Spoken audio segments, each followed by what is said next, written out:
One time a few years ago, I was invited to a meeting at the headquarters building for IBM Field Service Representative. Now this is where they train people to go out and repair computers and typewriters and so on.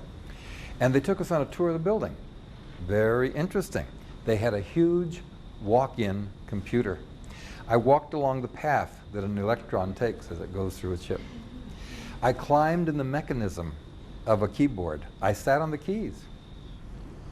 Because IBM is smart, you see. They know that to know anything well, you got to move it, you got to touch it, you got to hands-on, you got to experience it, you see. Now, little kids know this already. And those of you who teach, first, second year kids, oh, let me touch it, let me hold it, let me feel it.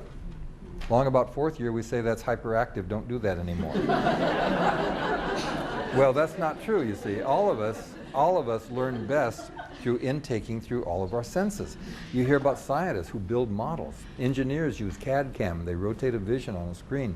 Social scientists have scenarios and they do role-playing and so on. So we want our kids to be actively engaged. Therefore, in your lesson planning, I'm going to suggest to you that you have a little checklist.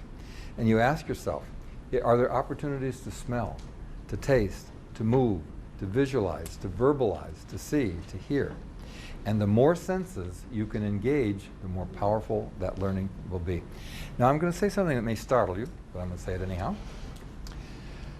A very well-developed thinking skills program, I know that all of you are engaged in this, a very well-developed thinking skills program has as its basis a very well-developed arts program, and I'll tell you why. It's the role of the arts to engage and enhance the senses. To see with clarity, to hear with acuity, to feel with sensitivity.